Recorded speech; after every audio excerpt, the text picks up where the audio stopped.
आपकी आवाज में आज बात परिवार की। परिवार परिवार होता है। आपको अपना परिवार पसंद है, मुझे मेरा परिवार प्यारा है। ऐसे ही नेताओं को भी अपना परिवार बहुत प्यारा होता है, होना भी चाहिए। लेकिन परिवार से जब चीजें बढ़कर परिवारवाद पर आ जाएं, तब दिक्कतें शुरू हो जाती हैं।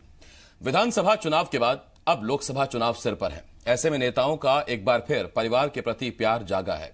बड़े नेता अपने बेटा बेटी के लिए लोकसभा की टिकट मांग रहे हैं। कई नेता टिकट के लिए अपने बच्चों को योग्य और मेहनतकश बता रहे हैं। सवाल यह है, क्या परिवारवाद टैलेंट को नहीं खा रहा? सवाल यह भी, क्या परिवारवाद लोकतंत्र को सही तरह से परिभाषित करता है? कई सवाल हैं जिनके जवाब जानने की कोशिश करेंगे। कुछ मेहमान भी हमारे साथ जुड़ेंगे, लेकिन सबसे पहले आपको एक रिपोर्ट दिखाते हैं, ये बताते हुए कि जो खबर हम आपको दिखाने जा रहे हैं वो पूरी तरह से विश्वसनीय है।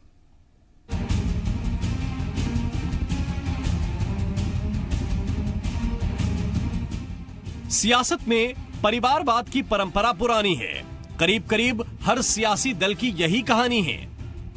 दूसरी पार्टी का परिवारवाद नेताओं को परिवारवाद दिखता है, मगर अपने बेटा बेटी को टिकट मिले तो उसके पीछे योग्यता और कड़ी मेहनत का हवाला दिया जाता है। कांग्रेस को इस पैमाने पर पानी पी पी कर कोसने वाली बीजेपी में नई पौध या नई पीढ़ी तैयार हो रही है। लेकिन यह नई पीढ़ी किसकी है?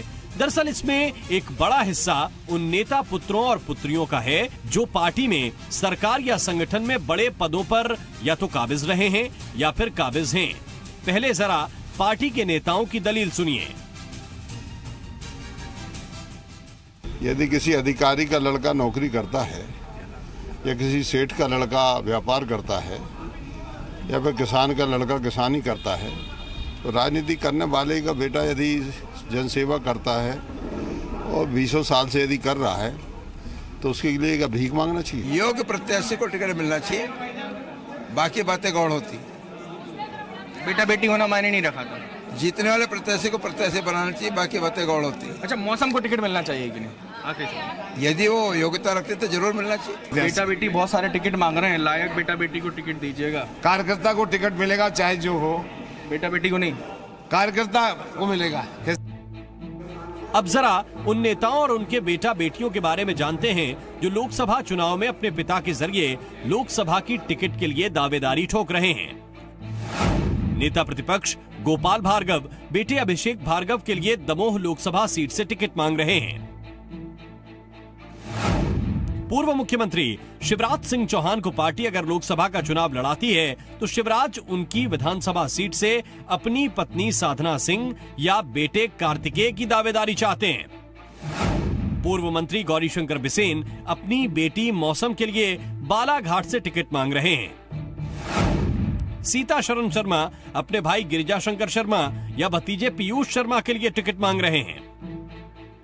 दूसरी तरफ हमेशा परिवारवाद को लेकर बीजेपी के निशाने पर रही कांग्रेस के पास इस बार हमलावर होने का मौका है। कांग्रेस अब बीजेपी से वंशवाद को लेकर सवाल पूछ रही है।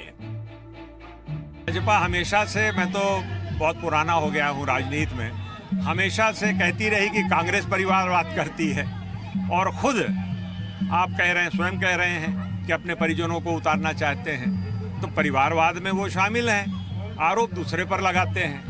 तो भाजपा का ये चरित्र है वो दोहरा चरित्र है।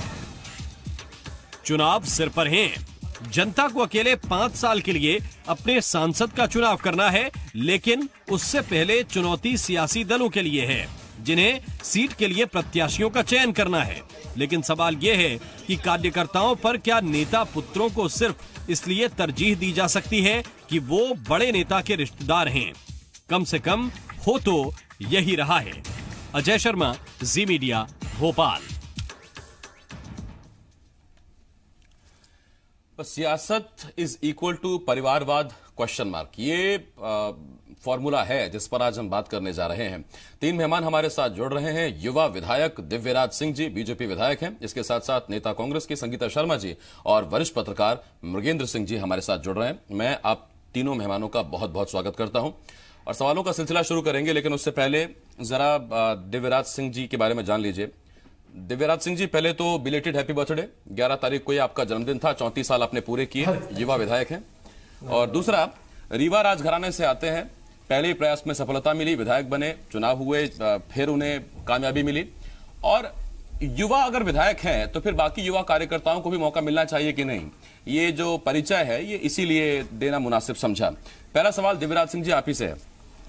दिव्यराज जी, बीजेपी का A to Z किसी भी नेता कार्यकर्ता को आप उठा लीजिए, सबसे पहले कहते हैं कांग्रेस 3 लोगों की पार्टी है।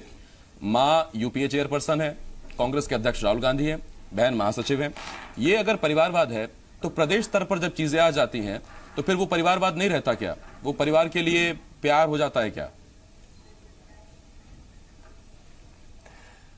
देखिए, जहां तक मेरे को जो समझ में आता है या जो मैंने अभी तक देखा है, कांग्रेस पार्टी की एक जो मूलभूत समस्या है कि उनका जो शीर्ष है वो फिक्स्ड हो चुका है कि इस गद्दी पे इस परिवार के अलावा और कोई बैठ नहीं सकता है।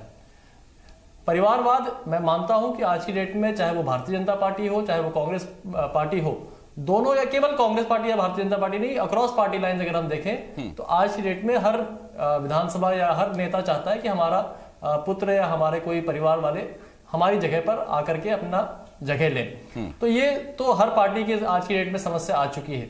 लेकिन कांग्रेस में एक जो मूलभूत समस्या जो फिक्स हो चुकी है वो ये है कि उनका शीर्ष बस एक ही रह सकता है, उनके अलावा कोई नहीं रह सकता। दूसरी बात अगर कहा जाए सियासत निश्चित तौर पर राजा का बेटा राजा बने तो आपत्ति है, लेकिन महामंत्री का बेटा महामंत्री बनेगा, सेनापति का बेटा सेनापति बनेगा तो वो पाक साफ है। नहीं, ऐसी बात नहीं है।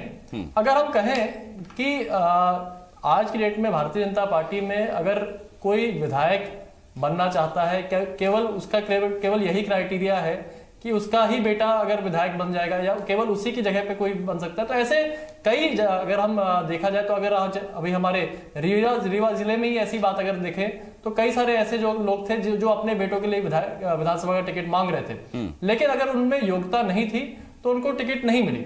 अब मैं नाम नहीं लेना चाहता कौन कौन मांग रहा था, लेकिन ऐसी बात हमारे यहाँ पर भी आई है। लेकिन भारतीय जनता पार्टी एक मूलभूत ऐसी पार्टी है, अगर हम देखा जाए, चाहे क्योंकि मैं रीवा का ही एक उदाहरण दे सकता हूं, जो केवल आप देखेंगे कि पुराने ही कार्यकर्ताओं को टिकट कांग्रेस पार्टी दे रही है, पुराने लोगों को या पुराने खानदानों को ही टिकट दे रही है। लेकिन भारतीय जनता पार्टी में ये पारदर्शिता है, वहां पे नए लोगों को मौका दिया जाता है। वहां पे ऐसे कई सारे जो पुराने कार्यकर्ता हैं जिनको जो कई सालों से काम कर रहे हैं उनको भी उठा करके, चाहे वो मंडल अध्यक्ष रहे हो चाहे वो महामंत्री रहे हैं, उनको भी टिकट दी जाती है। ये चीज कांग्रेस में दिखाई नहीं देती है। दिव्यराज सिंह जी, छोटा सवाल मेरा आपसे और है, फिर उसके बाद मैं संगीता जी के पास भी आता हूं, मृगन जी के पास भी आता हूं। सवाल थोड़ा सा तीखा है सर। क्या ये सच नहीं है कि आप रीवा राजघराने से आते हैं इसीलिए आपको सिरमौर से टिकट मिला, या आपके अलावा और कोई यंग डायनामिक नेता बीजेपी के पास नहीं था? नहीं, ऐसी बात, ये मेरे से सवाल कर रहे हैं ना? बिल्कुल आप ही से सर। निश्चित तौर पर मेरे परिवार से आने से एक बहुत बड़ा प्लस पॉइंट मुझे मिल जाता है। पहला चुनाव मैंने ये चीज मेरे ख्याल से मैंने कई बार रिट्वीट करी, क्योंकि मेरे ऊपर ये सवाल कई बार आते हैं। निश्चित तौर पर ये आदमी को ये देखता है कि पहला चुनाव एक व्यक्ति के लिए, एक परिवार के लिए जीतना हो सकता है थोड़ा बहुत आसान होता है, लेकिन आपकी जो सेकंड चुनाव होता है वो आपके परफॉर्मेंस बेसिस पे आता है। कि आप चाहे आप अपने पार्टी में बात करें या किसी भी आप आम जनता से भी बात करते हैं, तो नॉर्मली पहला चुनाव आपकी पार्टी या आपको एक ब्रेक जो मिलता है, जैसे आप फिल्म इंडस्ट्री में देखें तो पहला अगर आपको मूवी ब्रेक मिलता है, कोई किसी परिवार का होता है तो पहला ब्रेक मिल जाता है, चाहे जैसे वो अभिषेक बच्चन जी हुए या कोई भी हुए, तो पहला ब्रेक तो आपको मिल जाता है। लेकिन दूसरा तीसरा अगर आपको चुनाव जीतना है तो आपको अपनी सक्षमता दिखानी पड़ेगी। ये जनता का निर्णय रहता है। मेरे पिताजी भी मेरे साथ राजनीति में रहे, उन्होंने भी वो भी एक दो चुनाव जीते, लेकिन जब अगर वो नहीं काम कर पाए या उनके साथ जनता नाराज हो गई तो निश्चित तौर पर उनको भी जनता ने ठीक है। पुष्पराज सिंह जी का जिक्र कर रहे हैं, मैं आता हूं आपके पास। दिव्यराज जी आता हूं आपके पास। संगीता जी मैं आपके पास आ रहा हूं, क्योंकि आपने मेरे परिवार के बारे में एग्जाम्पल मांगा तो इसलिए मैंने कहा। नहीं वो सर मुझे लगा आपका जवाब कंप्लीट हो गया। संगीता जी मैं आपके पास आ रहा हूं, मेरा अगला सवाल आपसे। इस बात को कांग्रेस को हमेशा सुनना तो पड़ेगा, ये सवाल तो हमेशा उठेगा कि क्यों एक ही परिवार आला कमान है, वही नीति निर्धारित करता है, वही पार्टी चलाता है, और तो और अगर पार्टी को जीत मिलती है तो फिर प्रधानमंत्री भी उसी परिवार से होता है। ये जो लोकतंत्र की सही परिभाषा है, लोगों द्वारा चुना गया प्रधानमंत्री, लोगों द्वारा चुनी गई सरकार, उसका अपना प्रतिनिधि, आपको नहीं लगता कि ये परिभाषा को ठीक तरीके से जस्टिफाई चीजें नहीं करती हैं और इसीलिए आप आरोपों के घेरे में आ जाते हैं हमेशा? आसिफ जी, हम इनसे आरोप ही नहीं मानते हैं। सबसे पहले तो मैं यही बताऊंगी कि जिनके घर शीशे के हुआ करते हैं वो दूसरे के घरों पर पत्थर नहीं फेंका करते हैं, और ये बिल्कुल इनके पार्टी पर बिल्कुल सही फिट होती है ये बात कि भाजपा के नेता अपने बच्चों को टिकट दिलाने के लिए एक कदम आगे आते हैं, योग्यता का बहाना बनाते हैं कि हमारा बेटा योग्य है। तो मैं इनके जो नेता हैं उनके पुत्रों की योग्यता भी देना चाहूंगी कि कैलाश विजयवर्गीय के बेटे से जब ये पूछा गया कि आपकी विगत 15 वर्षों की जो सरकार थी उसकी 3 योजनाओं के नाम बता दीजिए, तो वो 3 योजनाओं के नाम नहीं बता पाए थे। प्रभात झा के बेटे प्रॉपर्टी के मामले में इनको अभी ऑडियो वायरल हुआ था, उसमें वो धमका रहे थे, जान से मारने की धमकी दे रहे थे। तो इस तरीके की योग्यता रखने वाले को भाजपा टिकट दिलवाना चाह रही है, और परिवारवाद संगीता जी, ये एक बात और जहां तक बात की कांग्रेस के ऊपर जो आरोप लगा करता है, अगर मान लीजिए कोई सांसद था और वो बाद में विधायक हो गया तो उसका बेटा सांसद बनेगा, ये गलत बात है ना? अरे देखिए, हम तो ये आरोप इन पर नहीं लगा रहे, ये तो आरोप ये लगा रही है। मैं तो जनरली पूछ रहा हूं कि अगर कोई सांसद, आपको बताना संगीता जी, अगर कोई सांसद विधायक बन जाए तो उसका बेटा ही सांसद बने, ये अच्छी बात है क्या?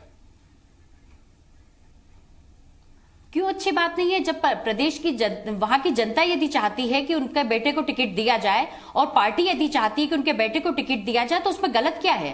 हम तो इस चीज को गलत नहीं मानते हैं, ना हमारी पार्टी गलत मानती है। और माननीय राहुल गांधी जी ने स्पष्ट भी कहा था। नहीं, आप पूरी बात तो सुन लीजिए आसिफ जी। आसिफ जी, जो प्रश्न पूछा है उसका पूरा जवाब सुन लीजिए। मैं आपको एक चीज और बताना चाहूंगी, जो परिवार का आरोप हमारी पार्टी पर लगता है कि जो भी होगा हाईकमान पे वो गांधी परिवार से ही होगा, तो गांधी परिवार के बारे में और कांग्रेस के इतिहास के बारे में एक बार भाजपा के नेता पढ़ लें कि कितनी बार गांधी परिवार के लोग बने हुए हैं। और दूसरी बात, हमारे यहाँ इंटरनल इलेक्शन होता है और इंटरनल इलेक्शन के थ्रू हम सब वोट करते हैं। वोट डालने के बाद जिसको चुना जाता है वही हमारा अध्यक्ष होता है। हम भाजपा की तरह दिखावा नहीं करते। एक मिनट, मैंने आपकी बात को पूरा सुना था।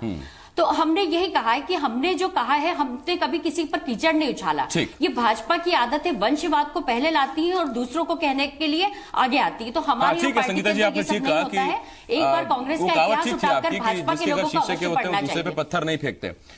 मैं मृगेन सर आपके पास आ रहा हूं। मृगेन सर, मेरा आपसे सवाल है सर, ये परिवारवाद का जब जिक्र होता है तो सबसे पहला सवाल तो यही उठता है कि जनता के पास ऑप्शन ही नहीं है सर। एक नेता एक्स थे, उनका बेटा वाई है, उनके बदले में एक जेड खड़े होते थे, उनका बेटा ए है, और अब फिर से जो नई पौध आई है या नए जो चुनाव है या ऑप्शन है वो वही है कि फलाने के बेटे सामने है और उनके जो विरोध में खड़े हुए थे उनके बेटे सामने है, आप चुन लीजिए।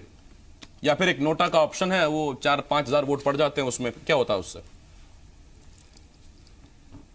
नहीं, देखिए, ये तो एक परंपरा जैसी बन चुकी है। कोई एक नेता का बेटा नेता बनेगा ऐसा नहीं है। आप किसी में चले जाइए, आप जजों के यहाँ चले जाए, वहाँ भी आप उठा के देख लीजिए। अधिकारियों के यहाँ चले जाए, जो आईएएस बना उनका बेटा आईएएस बनेगा, या आईपीएस बना उनका बेटा आईपीएस से ऑल इंडिया सर्विस। तो ये एक तरह से परंपरा जैसी बन चुकी है। अधिकारियों को बेटे तो सर, मैं सॉरी सर, लेकिन मैं आपसे एक बात पूछना चाहता हूँ। आईएएस का बेटा अगर आईएएस बनेगा तो कोई कोटा तो है नहीं सर, उसे फिर से पूरी यूपीएससी देना पड़ेगा, उसको एसएसबी देना पड़ेगा, वो सारे इंटरव्यूज होंगे तब जाकर वो आईएएस बनेगा। नेता के बेटे को कौन सा इंटरव्यू देना है सर? चुनाव तो नहीं, बिल्कुल सही कहा आपने। लेकिन अगर नेता का बेटा आ रहा है, तो जैसे आपने कैलाश विजयवर्गीय जी के बेटे का जिक्र कर रहे थे, तो आखिर चुनाव जीत के आना पड़ता है ना। ठीक है, आपने अगर आप किसी बड़े नेता के पुत्र हैं तो आपको टिकट तो मिल सकता है, लेकिन चुनाव तो आप अपने दम पर जीते होंगे ना। अगर आप में क्षमता नहीं, आप चुनाव नहीं जीत पाएंगे, तो क्या नेता के बेटे होने के नाते आप चुन लिए जाते हो? ऐसा तो नहीं है सर। यही वजह है क्या मृगेन सर? मैंने इसीलिए आपसे पहला सवाल यह पूछा था कि जनता के सामने ऑप्शन ही नहीं है। उसके सामने बीजेपी के जो पुराने नेता हैं उनके बेटे, उनका बेटा है, कांग्रेस के पुराने नेता है उनका बेटा, ऑप्शन तो है नहीं आपके पास। नहीं, देखिए, ऑप्शन की बात नहीं है। अगर नहीं, मान लीजिए आपको पसंद नहीं वो चेहरा करने के लिए, तो दूसरी पार्टी उसको भी चुन सकती है जनता ना। ठीक, दिव्यराज जी, मैं आपकी एक बात से पूरी तरह सहमत हूं कि हो सकता है, आपने बड़ी बेबाकी से कहा दिव्यराज जी, आपसे सवाल है मेरा। दिव्यराज जी, बड़ी बेबाकी से आपने कहा कि हो सकता है कि जो पहला चुनाव है या जो पहला टिकट है वो आपको परिवार, घराना या माता पिता के नाम पर मिल जाए, लेकिन बाद में आपको खुद को जस्टिस करना होता है अपने काम के साथ, और दूसरा जो है वो आपकी काम पर आपको मिलता है। मैं इस बात से पूरी तरह इत्तेफाक रखता हूं। लेकिन मेरा आपसे सवाल है, जो पार्टी का आम कार्यकर्ता है, क्या वो सिर्फ पत्तल उठाने के लिए और झंडा फहराने के लिए है क्या? उसका मौका कब लगेगा? या उसका ये गुनाह है कि उसके पिता ना तो किसी घराने से आते हैं, ना वो कोई विधायक या मंत्री रहे, और अगर उसे मौका नहीं मिलेगा तो उसके बेटे को कैसे मौका मिलेगा? मेरे ख्याल से आसिफ जी, मैं एक चीज मैं जरूर कहना चाहता हूं। हम लोग इसके बारे में जरूर बार बार डिबेट करते हैं कि परिवार का लड़का परिवार में है। हमने ये आज तक डिबेट नहीं किया कि कितने ऐसे कार्यकर्ता है जिनको भारतीय जनता पार्टी या चाहे जो भी पार्टी हो उसने टिकट दी। आप तो पहले ये डेटा निकाल लें कि भाई अगर 230 विधानसभा चुनाव लड़े हैं तो उसमें से कितने लोगों को परिवार के थ्रू मिला, कितने लोगों को पार्टी के थ्रू मिला या पार्टी में काम करने के थ्रू मिला। मेरे ख्याल से आज की डेट में अगर हम विधानसभा में देखे जाए तो अगर 230 विधायकों में अगर देखा जाए तो मुश्किल से मेरे ख्याल से 10 से 15% ऐसे विधायक होंगे या जो ऐसे लोग होंगे जिनको टिकट परिवार के नाम से मिलता है। अच्छा, ये जो बाकी के 80-85% है ये बेटों के लिए टिकट मांगते नहीं कि मिलता नहीं है? नहीं, अलग बात है, टिकट मांगना तो किसी का भी अधिकार हो सकता है। हम मेरी विधानसभा से या चाहे जो भी विधानसभा 10-20 लोग टिकट मांगते हैं तो ये टिकट मांगने का अधिकार तो हम किसी को रोक नहीं सकते। लेकिन कितने लोगों को पार्टी टिकट देती है ये परसेंटेज निकाल के देखना चाहिए कि भाई ऐसे में से कितने लोगों को पार्टी दे रही है। भाई 230 में से कितने परिवार वाले हैं ये भी तो आप देखिए। हो सकता है मेरे ख्याल से भारतीय जनता पार्टी में आज 4-5 होंगे, उससे ज्यादा कितने होंगे? संगीता जी, मध्य प्रदेश में अगर आप 15 साल विपक्ष में रही, मतलब पूरी पार्टी विपक्ष में रही, आप अकेली थी विपक्ष में क्या थी, तो मेरा आपसे सवाल ये है कि क्या उसके पीछे भी ये चीजें रहती हैं क्या कि आप जितना बेटर कैंडिडेट देंगे बिना ये देखे ये परखे कि वो किस परिवार से आता है तो शायद जीत की संभावनाएं बढ़ जाएं? और 15 सालों की जो हार की समीक्षा आप लोगों ने की होगी, क्या उसमें ये एक पॉइंट था या बिल्कुल नहीं था? नहीं, देखिए ऐसा नहीं होता है। उसमें कई सारे समीकरण होते हैं जिनको देखा जाता है। पार्टी का जो कैंडिडेट होता है उसे भी देखा जाता है कि वो कितना अपने क्षेत्र में प्रभावशाली है, उसने अपने क्षेत्र में कितना कार्य किया है, तो उसे भी देखना होता है कि सही कैंडिडेट का सिलेक्शन हो। इसके अलावा और भी कई समीकरण होते हैं जिनको देखे जाते हैं जब जाकर टिकट फाइनल किया जाता है। परंतु जो आप ये वंशवाद और परिवारवाद की बात है तो ये ऊपर लेवल पर जाकर टिकट करवा के आ जाना जो भाजपा भी कर रही है, आप बता रहे हैं, तो ये एक वो दूसरा तरीका होता है, वो दूसरा समीकरण होता है कि इनके पिता भी थे, इनकी माँ भी थी, और भी लोग थे जो पहले पार्टी में रह चुके हैं या चुनाव लड़ चुके हैं। परंतु अनेक समीकरणों को देखकर ही डिसाइड किया जाता है कि किस तरीके से टिकट डिस्ट्रीब्यूशन किया जाएगा। तो हम जो 15 साल विपक्ष में रहे उसके पीछे कारण ये नहीं था, उसके पीछे कई कारण रहे हैं कि हम विपक्ष में रहे हैं, क्योंकि जो पिछली सरकार थी वो झूठे वादे झूठी घोषणाएं करके और बार बार जनता को भ्रमित करके और सरकार बना रही थी। परंतु 15 वर्षों बाद जनता ने समझ लिया कि हर बार इनके झूठे वादों में नहीं आने वाले हैं और सच्चाई उन्होंने देखी, और उसके बाद 15 साल का जो वनवास था वो खत्म हुआ। और अब लोकसभा में भी जनता समझ चुकी है, सोशल मीडिया के माध्यम से झूठी घोषणाएं, बातें, वादे, ये सब अब जनता समझने लगी है। तो अब जो वोट आता है वो सही आता है, कैंडिडेट कोई भी हो पार्टी को वोट मिलता है। मुर्गेन सर, मेरा आपसे एक सवाल है सर, जैसा आपने अपने जवाब में पहले कहा भी था और मैं उससे पूरी तरह से सहमत हूं सर कि ये दरअसल परंपरा तो हो ही गई है, जनता को भी शायद इससे अब बहुत ज्यादा फर्क पड़ता नहीं है। क्या इसका एक एग्जांपल ये भी है कि हमने देखा कि भोपाल और इंदौर ये ऐसी लोकसभा सीटें हैं जो बहुत बड़ी और वीआईपी लोकसभा सीटें, और कांग्रेस के इतिहास में फिलहाल बहुत दिन हो गए ये सीटें मिले हुए कांग्रेस को। हमने देखा कि कांग्रेस कार्यकर्ता इन सीटों के अपने नेता का नाम ना बढ़ाकर, हमने ये भी देखा कि इंदौर से लोग कह रहे हैं भाईजान को लड़वा दो और भोपाल से कह रहे हैं कि करीना कपूर खान को लड़वा दो। तो ये भी तो एक तरीके का वो है कि वीआईपी को लड़वा दीजिए, कार्यकर्ता खुद ही ये बात कह रहा है, यानी उसे सिर्फ जीत से मतलब है, उसे चेहरे से मतलब नहीं है। बिल्कुल सही बात है। आपने कहा कि कार्यकर्ता के साथ ही जो पार्टी के बड़े नेता है ना, वो भी चाहते हैं कि कार्यकर्ता को टिकट मिले या ना मिले, कार्यकर्ता कोई, लेकिन अगर कोई स्टार वर्ड है, कोई जिसके कारण वो पार्टी चुनाव जीत सकती है, तो उसके लिए टिकट देने की सब सिफारिश करने लगते हैं, क्योंकि अब ना कोई विचारधारा बची, ना कोई क्या काम करेंगे, क्या योजना घोषणाएं, सिर्फ ये है कि हमें चुनाव, आप सभी पार्टियों को उठा के देख लीजिए, उनका एक ही एक है कि चुनाव जिताए उम्मीदवार होना चाहिए, चाहे जैसा हो। दिव्यराज जी, तो मतलब ये एक तरीके से जुआ है, आप दांव लगा दीजिए, चल गया तो चलता रहेगा और नहीं चल पाया तो जैसा आप कह रहे थे दूसरी बार जीत नहीं पाएगा, लेकिन एक बार तो मौका मिल जाएगा नेताजी के बेटे को। देखिए ये तो नहीं, ये बात तो सही है, इस पे मैं ज्यादा आर्ग्यू नहीं कर सकता हूँ। निश्चित तौर पर ये एक ट्रेंड बढ़ता हुआ दिखाई दे रहा है, क्योंकि पहले हो सकता था कि प्रदेश में कुछ ही नेता होते थे, या आज मेरे को ये नहीं कहना चाहिए कि केवल उन्हीं कुछ ही को हमेशा बार बार टिकट मिलना चाहिए, या जो 3 बार विधायक बन गया उसके लड़के को टिकट नहीं मिलना चाहिए, बट ये धीरे धीरे शायद ट्रेंड बढ़ रहा है। जरूर ये एक चिंता का विषय जरूर है, लेकिन आई थिंक इसको चेंज करने के लिए हमको पूरा कॉन्स्टिट्यूशन उठा के बदलना पड़ेगा, उसके अलावा और कोई चारा नहीं है। तो आई थिंक या तो पार्टीज अपने अंदर सुधार लाएं, या पार्टी की एक वर्किंग के कल्चर्स में सुधार लिया जाए, तभी कुछ हो सकता है। बट कॉन्स्टिट्यूशन में क्या सुधार चाहते हैं? मैं ये बोल रहा हूँ क्योंकि ये ऐसी इसमें सुधार की क्या गुंजाइश, आप क्या चाहते हैं? बहुत सारे अध्यादेश ले आती है बीजेपी। परिवारवाद को हटाने के लिए हमको कॉन्स्टिट्यूशन बनना संगीता जी, मेरा आपसे सवाल है संगीता जी, बहुत बड़ा मुद्दा हो जाएगा वो तो। I don't think it is very easy. Sangeeta ji, मैं ये पूछ रहा था, आप दो बड़े राष्ट्रीय दलों के प्रवक्ता यहाँ बैठे हैं, मेरा आपसे सवाल ये, जो राजनीतिक दल हैं और जो प्रादेशिक दल हैं, ज्यादातर देखिए वो परिवारों पर ही पार्टियां चल रही हैं और उनकी बहुमत से सरकारें भी उनके प्रदेशों में रही हैं। तो क्या ये जनता को अब मान्य हो गया है क्या? मतलब आपने इतने दिन, आपने मतलब सियासतदानों ने इतने दिन इसको चलाया कि अब ये परंपरा हो गई है और जनता भी इसको मान लेती है, हाँ ठीक है काम होना चाहिए, क्या मतलब है, चाचा फूफा सब लड़े, क्या दिक्कत है? देखिए, जनता के हाथ में सब कुछ होता है, जनता जिसे चाहती है उसे विजय दिलाती है। तो जनता, लोकतंत्र है हमारे देश के अंदर, और जो भी यहाँ यदि परिवारवाद से भी यदि कोई आता है या एक आम कार्यकर्ता भी यदि खड़ा होता है, तो जनता के हाथ में अधिकार है कि वो किसे चुने। तो ये तो पूरा तरीके से ये अधिकार जनता के हाथ में है, उनसे हम कोई पार्टी परिवारवाद नहीं छीनता है ये।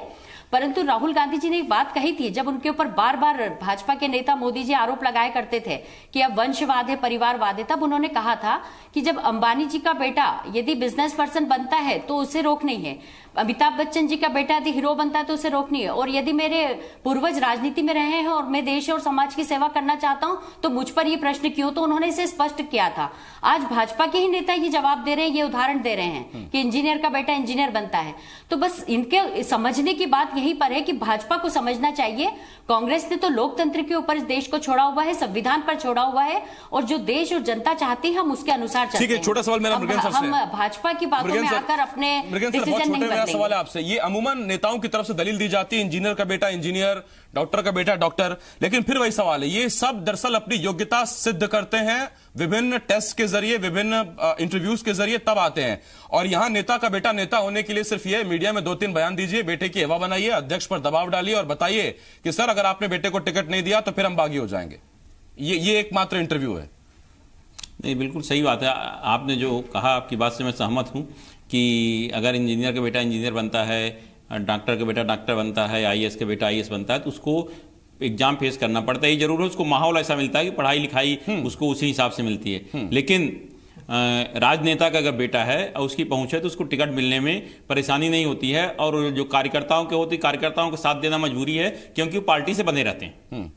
ठीक है, इसमें एक बहुत दिलचस्प बात यह भी आ जाती है कि जिस प्रोफेशन में पिताजी हैं, अगर उस प्रोफेशन में मलाई है, पैसा है, तो ही तो बेटा उस प्रोफेशन को चुनेगा, और पिता भी उसको कहेंगे कि हाँ बेटा तुम मेरा प्रोफेशन चुन लो, वरना अगर पिता को कोई दिक्कत है तो वो क्यों चाहेंगे कि उनका प्रोफेशन बेटा चुने। बहुत शुक्रिया दिव्यराज सिंह जी, संगीता जी, मृगेंद्र सर, बहुत शुक्रिया। वक्त खत्म हो गया सर।